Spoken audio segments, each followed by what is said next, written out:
Inclusive Innovations, the Future of Accessible Work. Friday, March 24th, 2023. Powered by Envision and Lighthouse for the Blind and Visually Impaired San Francisco. Panel discussion with panelists, John Gassman, Hoby Wedler, Iolanda Antunes, and Hunter Benedict, and with host, Vicky Cardona. Thank you so much again, everyone, for coming. It's great to see you all here. And to start with, I would like to request that each guest in our panel introduces themselves. And if you're comfortable, at least for my curiosity, and I believe for the curiosity of maybe some of the other audience members, if you could describe, maybe a little bit about yourself, what you do, and a little bit of a visual aspect, if you feel comfortable, maybe what you've got on or what you look like. So starting with Iolanda. Hello, everyone. Thank you so much. It's really a privilege to be here. My name is Iolanda. I'm an enterprise product manager at LinkedIn. I spearheaded the internal accessibility program at LinkedIn, and I also focus on hybrid work and the products that support our employees. So today I have curly shoulder-length hair and my comfy black sweater that I really love. And yes, thank you so much. Awesome. All right. And then now moving on to Mr. Hoby Wedler. Hello. Thank you all so much. Good afternoon. This is Hoby Wedler. Greetings from the baggage claim at the Dallas-Fort Worth International Airport, where you may hear the mayor of Dallas giving us some great PSA about why Dallas. Oh gosh, here's the former mayor. What I love is just companies like Envision that are making a huge difference in so many of our lives, basically bringing the world quite literally to our fingertips, to our ears, using modern day technology. I'm an entrepreneur. I earned my PhD in chemistry in 2016, only to figure out that I didn't want to practice chemistry as an academic and wanted to head into industry. If it takes you getting a PhD to realize you don't want to work in that field, maybe you've gone a little too far, you're a Gemini like myself. I have a couple of companies now. I'm a food and beverage product development consultant. I do a lot of work in the education space around all foods and beverages, from the wine industry to the agricultural and beef industry to many, many others. And I have a creative and marketing company called SensePoint that I'm one of the principals of. It does all sorts of really fun marketing and communications work, including now for Lighthouse, which we're very excited about.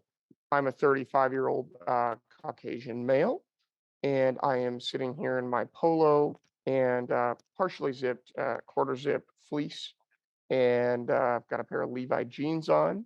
And again, I'm in a Dallas-Fort Worth International Airport baggage claim chair. Awesome. All right. Definitely multitasking, huh? All right. And next, we're going to move on to Mr. Hunter. Hi, thank you. I'm feeling wonderfully underqualified to be here, but I'm Hunter Benedict. I am a product manager at Google. I work on ads products and things.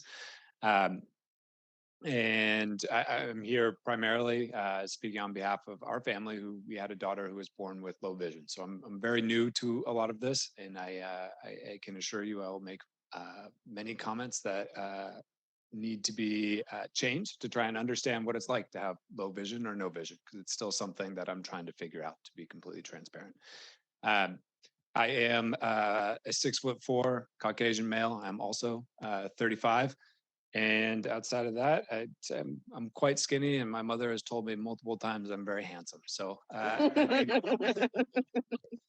is a very subjective thing. Troy was mentioning dating and trying to explain, dating over their product, and it's something I personally never considered, but it's I'm learning a lot today, and I feel very privileged to be able to be here. So, thank you. All right, thank you so much, Hunter. And last but not least, Mr. John Gassman.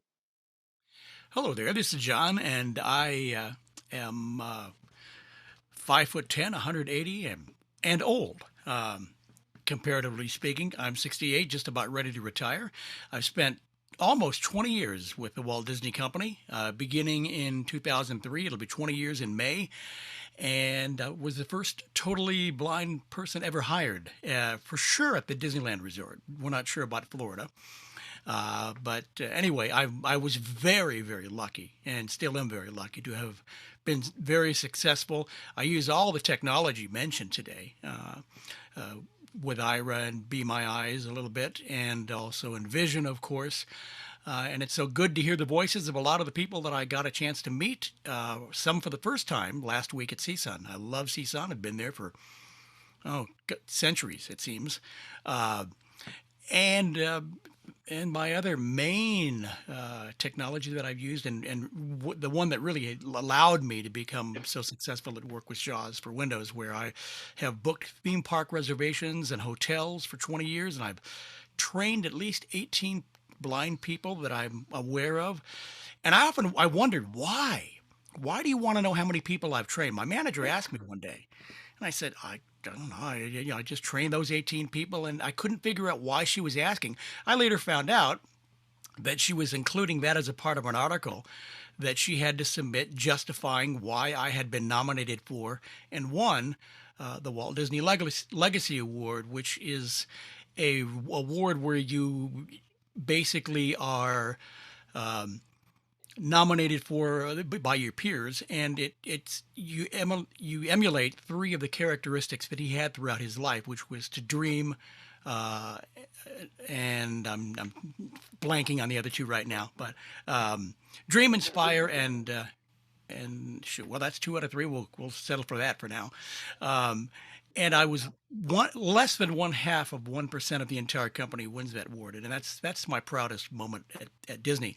But I love technology. I'm so happy to be here today, even remotely through Zoom. And if anybody has anything down the line to ask, I'll stick around for that as well. So thank you for inviting me, Envision. I really appreciate it very much.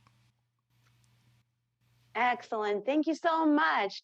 Well, thanks to all of you for being here. And now we're gonna kick off with what I think is a very critical and thought-provoking question. And that question is going to be, in your opinion, what is the biggest challenge facing people with blindness or low vision in the workplace? And I think I'd like to start with Hoby, if that's all right with you. Yeah, thank you so much, Vicky. That's a really good question, and it's one that comes to mind a lot. What are the challenges that we face? What are we dealing with on a day-to-day basis that are challenging? What are the things that we sort of think about that could be better and that could be improved? And what I think of is not about what's hard for me, but what society doesn't know about what I can do. So for me, the answer to this question is all about expectations. I was born and raised in a family. I'm so lucky and fortunate to be born and raised in a family where my parents never lowered the bar and had extraordinarily high expectations. But what I find quite frequently is that oftentimes blind people aren't expected to come to work and bring their best selves and really have a seat at the table just like everyone else. And I told a little story at the grand opening of the Circon Center, which is one of Lighthouse's main manufacturing properties over in Alameda, California, which I'll just tell a very abbreviated version of here. I was finishing up with graduate school. It was April of 2016 to be exact. When I was finishing up my PhD in organic chemistry, I'd done a lot of work in the food industry, basically helping explain science to sales and marketing teams and really help marketing teams understand how to talk about their products and also really going out with those teams and spreading the news and the word about great products to buyers and stakeholders in the market from a scientific perspective, but also from just a fun and exciting and hey, taste this, let's talk about it sort of perspective. So I was actually applying for a role at a very large company, one of the larger food groups in the world, as a translator, as a senior translator between R&D teams and sales and marketing teams. It was a position they hadn't offered before, but we were really involved with each other. I spent a whole day interviewing with them, and everybody was excited. I was impressed. I think most of them were impressed, and you know, I everybody said, "This is great. We can't wait to work with you," all this stuff. But the one person that was a challenge was HR. And I knew this was going to be a hurdle. And I got a call about a week and a half after that full day interview saying, Hoby, from HR, saying, Hoby, we reviewed everything and you just aren't qualified. We can't work with you. So, okay, I'm sorry to hear that. It was kind of a surprise because everybody had said how excited they were to work with me, and I expressed my enthusiasm and excitement, and I expressed the fact that I would work on all my accommodations, and it was going to be easy and painless for them. And my biggest cheerleader, my biggest supporter of the company, probably shouldn't have done this, but called me uh, about 3 days later and said, I have to tell you that, the reason that you were disqualified from the position is not because of your qualifications. It's quite the opposite. It's because the company corporate structure was worried about accommodating you and worried about what you could actually do and how much you were going to charge us and legal ramifications, in terms of accessibility. And that, as you might imagine, was quite a letdown. It was quite a stunning realization that this world is full of people who don't really understand what blind people can do. And I realized that if I can't get a seat at the table, I got to build my own table. And that's why I became a entrepreneur. And I love what I do. I love going out there and showing people what I can do, not telling them, but really showing them what's possible. I really can't speak enough to just getting out there and doing what you love and taking on challenges and having fun with it. Again, back to Vicky's great question, I think the biggest challenge isn't what we deal with at work, but what people think we can do at work and showing them how much more we can do than they think we can. Vicky, I hope that answer was adequate. It does. Thank you very much. And Hunter, what do you think is what for your daughter in the future? What do you think might be her biggest challenge, or other blind and low vision people? What do you think would be their biggest challenge in the workplace now and potentially in the future? Uh, I don't know the answer to that now. I think it's something we think about pretty consistently.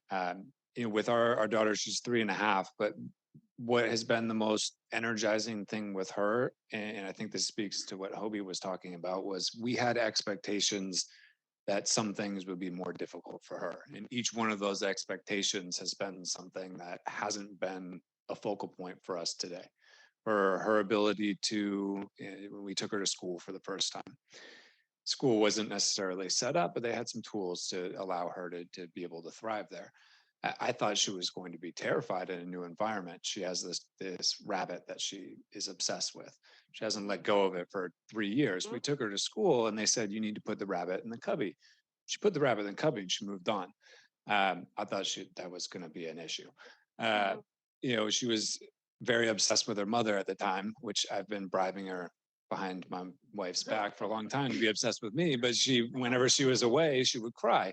She walked right into school. She forgot about mommy, forgot about Mr. Rabbit, and she started exploring everything in that school. Now she couldn't care less about my wife or I. She wants to go to school so she can play with some of her friends there.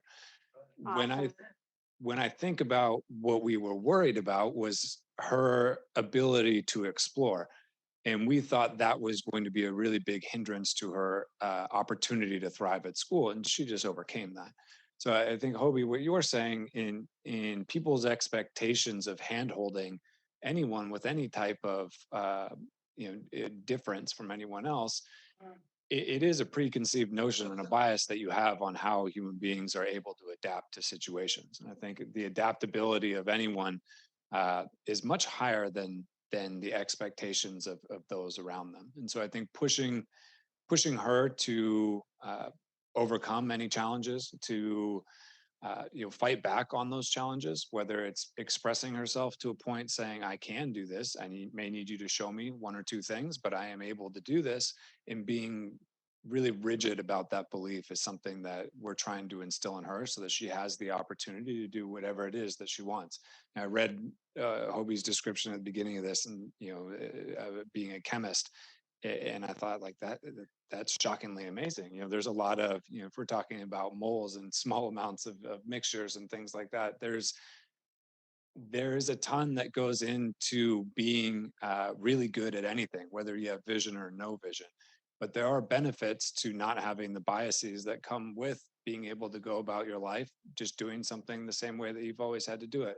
And our daughter has taught us that there's a lot of different ways to be really successful at something, and that's a benefit.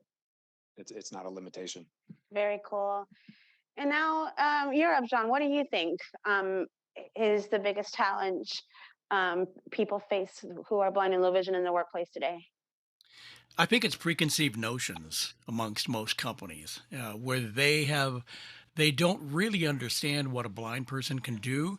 They want to give it a shot, but they don't really know for sure until you get to the job and start working. I'm pretty lucky. Disney never exhibited that at all. They didn't know what I could do, and they talked to a lot of other companies, Marriott included, where my twin brother worked. And it wasn't until we got together and I did the interviews and I started working on the job that we learned that we could work together and overcome obstacles. People have told me a lot of times that one of the most amazing things they ever saw me and other blind people do was, and a lot of them were vice presidents who came out, they heard about these blind people who were doing this terrific work. So they came out to listen.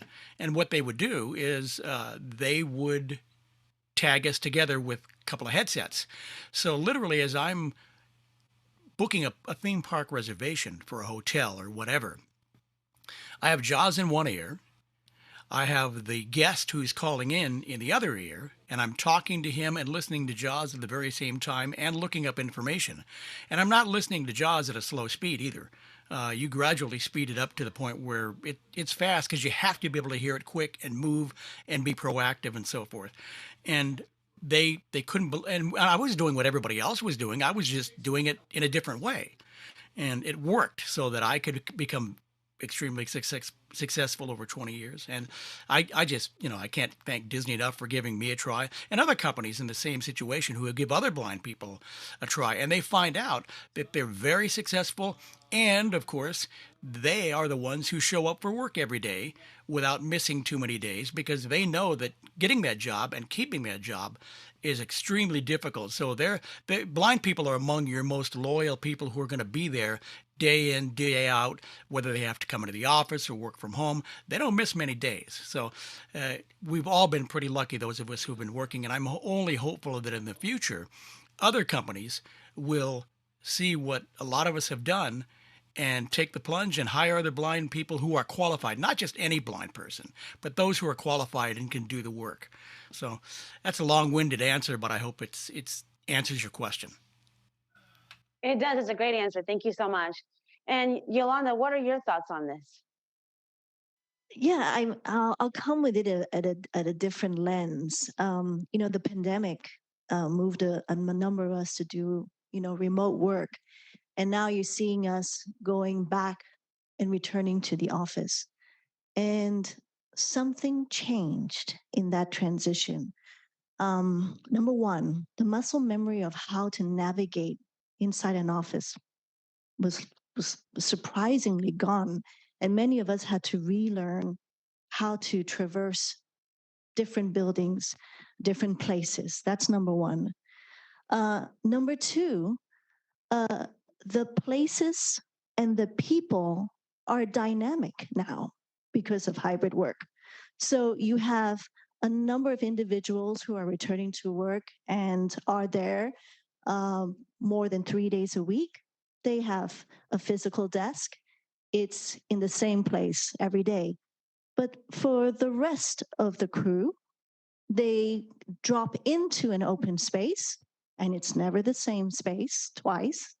And there are collaboration spaces that are modular, and they're intended to be so that you can reorganize the seatings, the chairs, the tables according to the collaboration objective of the day.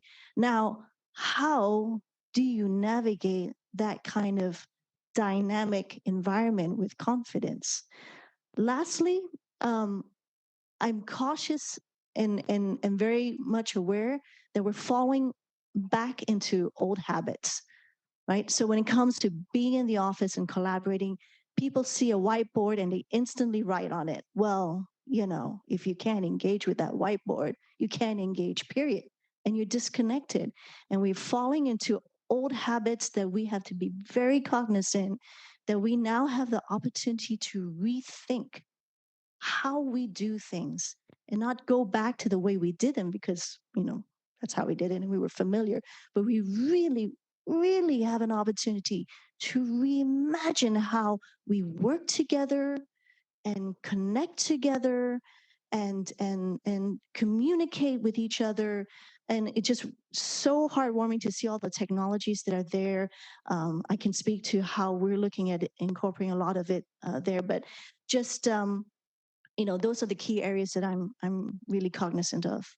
That is a perfect segue into my next question. And because you did such a wonderful job of that segue, I think I'm going to have you answer the question first. And that is, how do you feel that technology is, how do you envision technology addressing these challenges moving forward?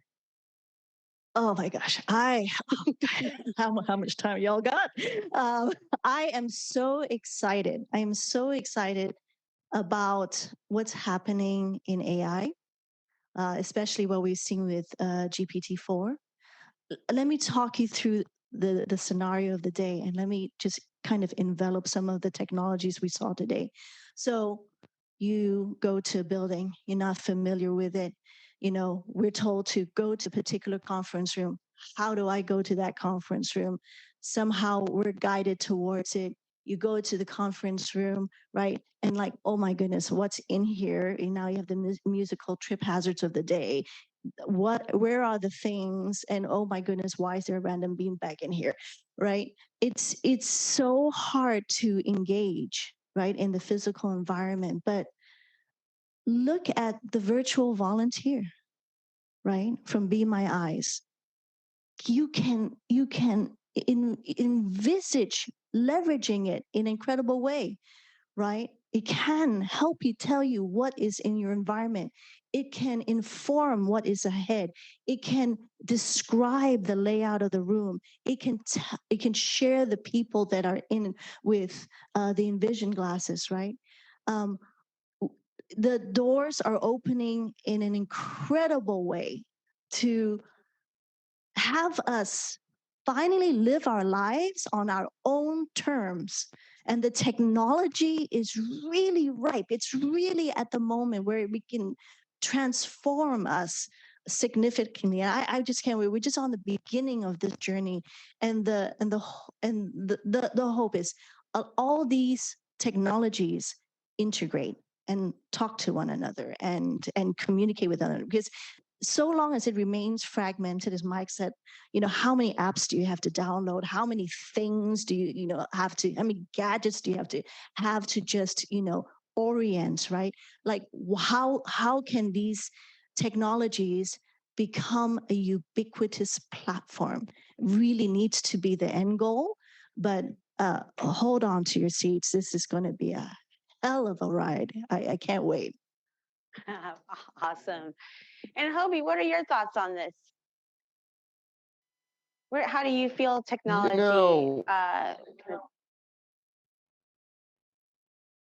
I'm sorry? Yeah, no, I sorry, you jumped in there. I I'm love. sorry about that. No, it's all good. I maybe a little bit of a delayed connection. Thank you, first of all, for that question. It's a really good one. I'm a chemist, but a lot of people don't know that I also majored in history, and I love looking at history. And what's really interesting when we look at some of the history of science and technology, we look at what was done 500 years ago and we say that was silly. Wow, that's the stuff they were working on. It seems so not silly, but quite simple to us, right? And I feel like if in 500 years people look at what we're talking about today, they're going to say, but that's so simple. It makes it makes so much sense, but it's very primitive. So I think technology comes with time. And I think technology is the thing that is always evolving, is always changing. And we need to do our best every step of our journey and every step of the way to take the most advantage as we can of the technologies that are out there. As a blind chemist, what I'll tell you is that nobody can see atoms, right? I can't see atoms. You can't see atoms. Sighted folks can't see atoms. You know, Chemistry is a cerebral science, and we actually spend a lot of time and money as chemists building instruments that can see atoms and molecules for us. So we spend millions and millions of dollars developing eyes that can see things that we can't see. And I like to think about this very simply as what we do as blind people. We just come up with ways and technologies to make the world more accessible and more available to us as individuals, right? And if we can do that to the best of our ability, we are winning, we are succeeding. So it's companies like Envision, it's companies like Be My Eyes, it's companies like Lighthouse, frankly, who are training people to use the technology they use and transforming the lives of people with vision loss every day that give us the ability to leverage that technology and to move forward. Think about the fact that in 5 or 10 years, maybe 20 years, we'll be, as blind people, behind the wheels of cars, right? This is amazing. And that's a technology that wasn't developed just for us, but it was developed to make driving safer for everyone, which we happen to benefit from. And technology helps if and only if we embrace it and learn it and use it to leverage ourselves and springboard ourselves forward in the best way possible. Vicky, I hope that answers. Yes, it absolutely does. Thank you so much. And John, what are your thoughts on this? How do you envision technology addressing some of these challenges moving forward? Well, I'm very optimistic for the future of technology. There are probably people out there just starting to grow up who are emulating Walt Disney to dream, inspire, and create. Those are the three characteristics, and they All bring it. right. I brought it Awesome. back. Yeah, they literally think about things, and maybe they're mainstream. A lot of the technology today is mainstream, so it's not necessarily all built for us. It just happens that we can benefit from a lot of it. And if we can benefit, and if sighted people can benefit from it, uh, it'll go a long way in making it possible for everybody to enjoy their lives a lot more, regardless of whether it's assistive technology or any technology that you can dream of. Um, and who knew 100 years ago that people would be flying or driving or walking around with a pair of glasses on and reading text and you know any of the things that we take for granted now today. I mean, how long have Ira and Be My Eye and Envision haven't been around that long? But as blind people now, we're taking them for granted because they're such an integral part of our lives. And I think that's absolutely wonderful. And I can't wait to see. So I may be up in heaven watching it in a few years, but I mean, I can't wait to see what's going to come in the future. I think it's really exciting. That's all. Hey, you never know. You could outlive all of us. I mean, That's part of the especially these days technology. with life longevity, right? Yeah. And Hunter, what do you how do you envision technology addressing these challenges now and moving forward? Yeah, I think the one thing with technology that a lot of people forget is technology is base foundation is people, right? There is no technology if there is no people. The reason that there are so many human beings on the planet is because we figured out how to bang two sticks together and make fire first, right? And then we grew from there. Technology itself, in order for us to have better technology, it requires an understanding of what the user behavior is for implementing that technology. And there's economics behind that and all of that, but put that aside. I think today, when I was in middle school, after we had our daughter, I thought about this a lot, there was a portable, which is a building that's you kind of build in a couple days outside of the school for any kids that had a disability. Anyone who, I don't remember if they were low vision or deaf or anything like that, but there was a separate place for people who learn differently. When I take my daughter to school today, there is no separate place. Everyone's together. And what that does is it gives empathy to other people who have a different experience than maybe my daughter or someone else has. As people grow in that generation and have a more inclusive environment for everyone, people who are able to further some of these technologies understand that there is more use cases for an individual thing. Right now, we've been talking about ChatGPT and a lot of the image classification as a core technology to the glasses and things like that. The application of that was not for people with low sight. It was taking one technology at one to solve one problem, applying it to another one that I would be surprised if some of the founders of that didn't understand existed when they created it.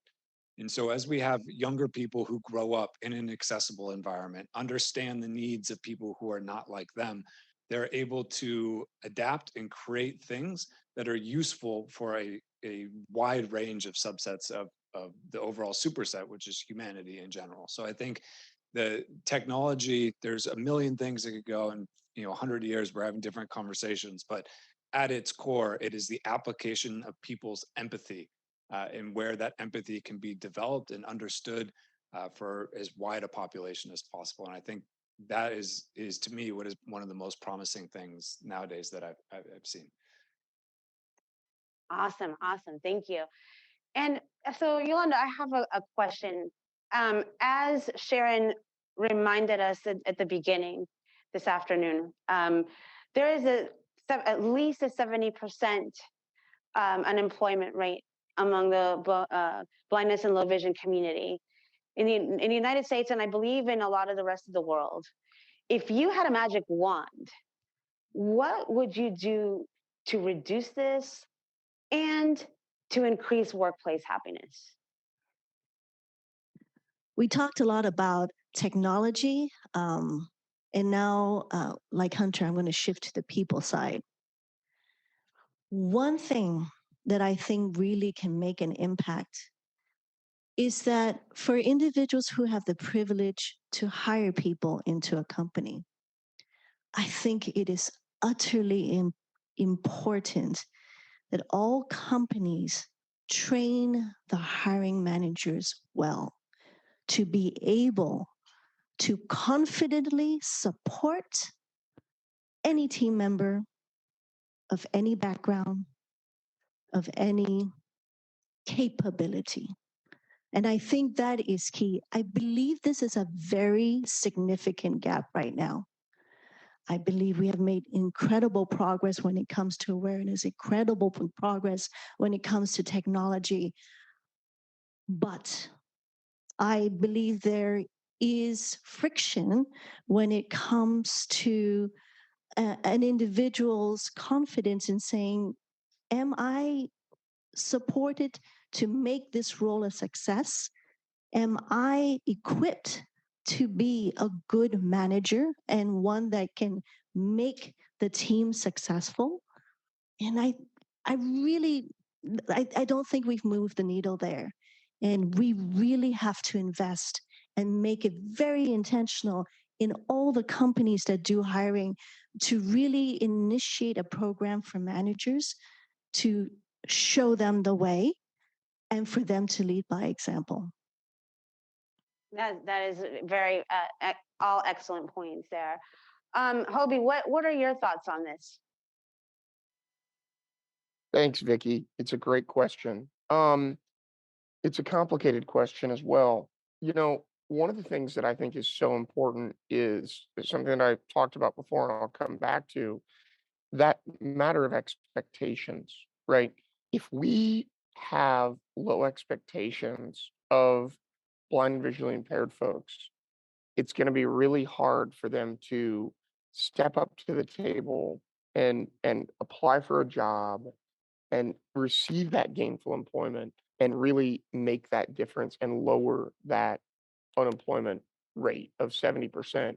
And by the way, that announcement is annoying, but by the way, that 70% is in the United States. In the rest of the world, and particularly in the developing world, that rate is much higher, upwards of 97 to 98%, which is a scary thing to think about. If I had a magic wand, what I would do is I would do two things. I would train the blind and visually impaired folks that I work with, that I know, my colleagues, to be even more confident and to step up to the plate and say, give me a chance. I can do this, because we need to be that voice saying, we can do this.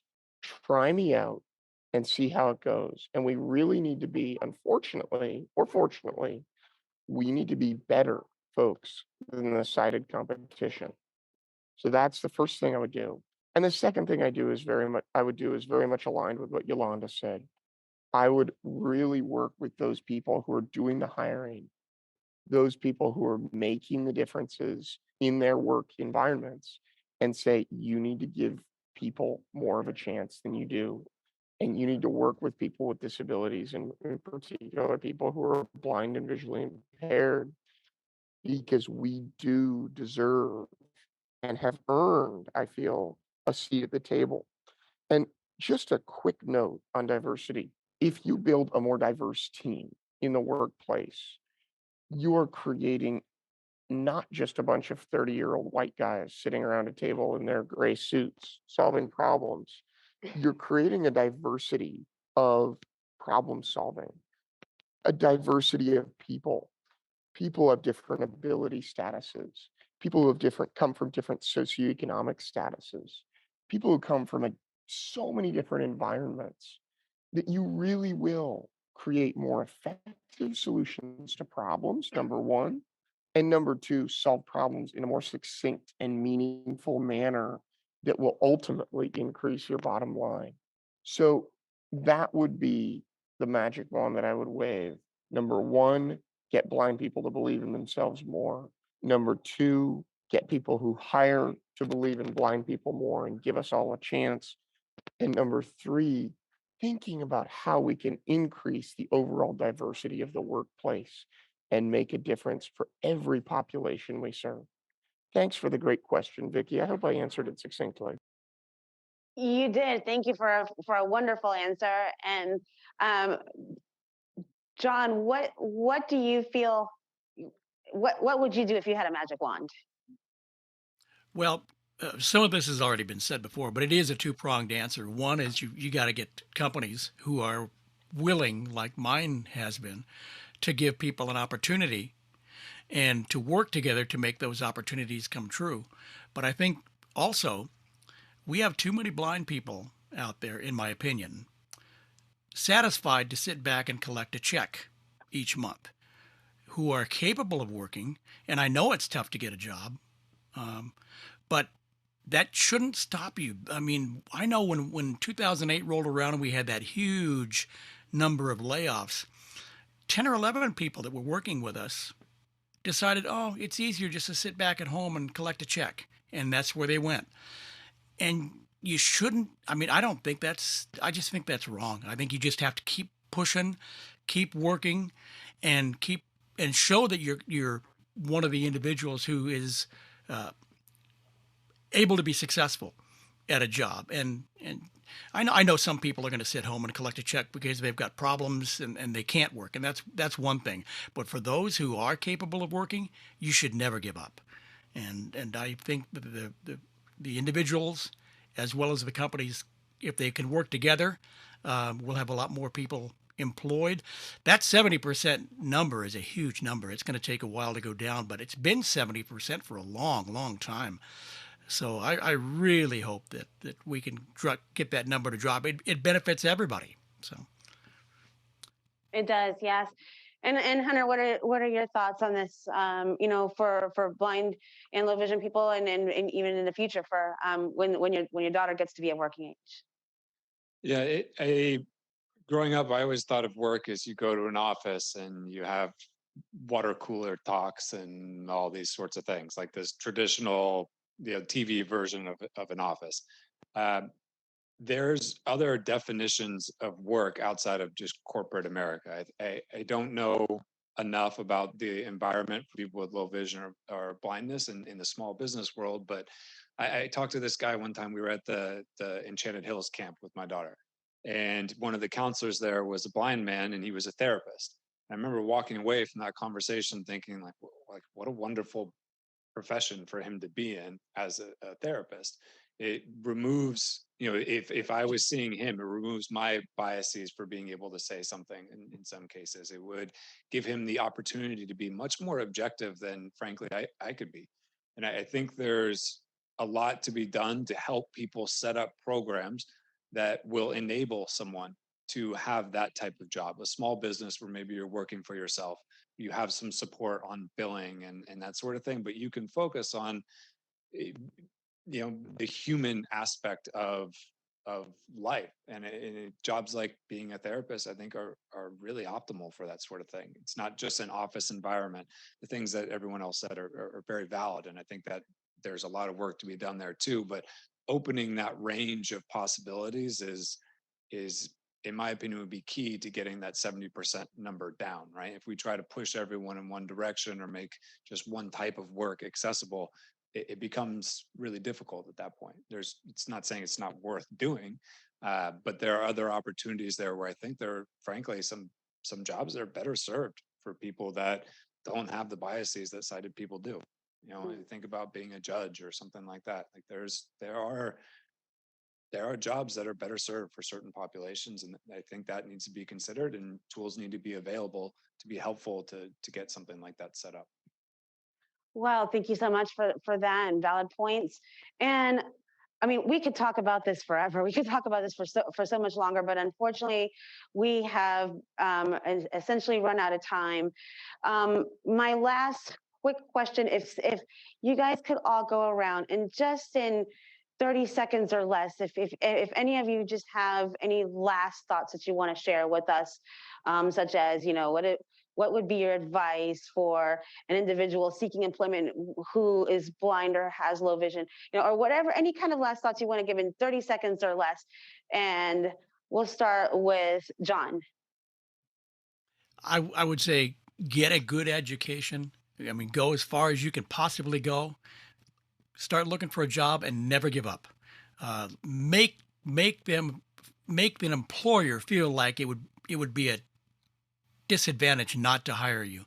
And with positivity, I mean, you can go a long, long way. Absolutely.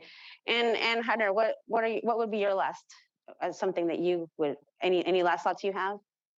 I come at this from a different angle, but for my daughter is to push her to do things that maybe she's uncomfortable with, is just make sure that she always has an opportunity to be successful. And for those that are a parent or a sibling of someone who has lower or no vision, push them.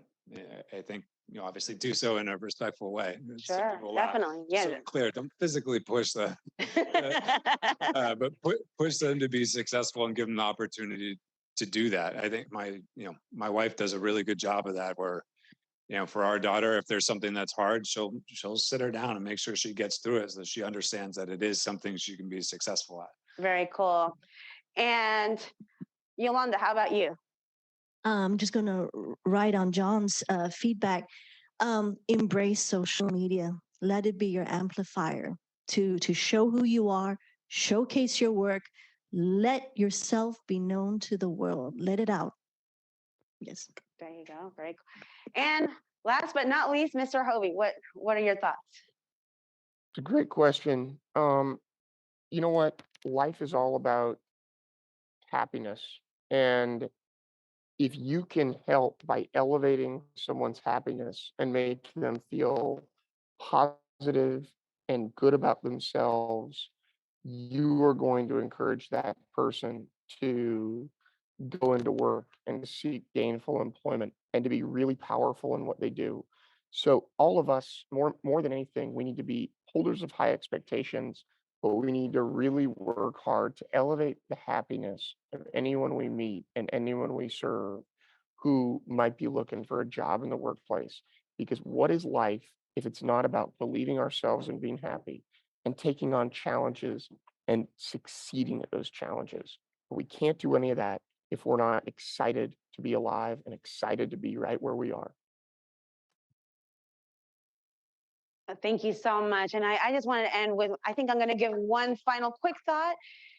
Just the other day, literally earlier this week, I came across a quote by Thomas Edison that said something to the effect of, when you've exhausted all possibilities, remember this, you haven't.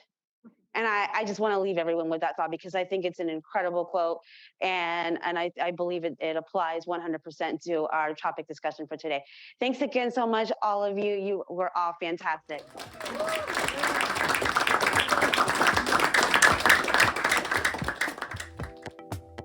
This was the panel discussion with John Gassman, Hoby Wedler, Iolanda Antunes, and Hunter Benedict, and host Vicky Cardona, at Inclusive Innovations 2023 in San Francisco.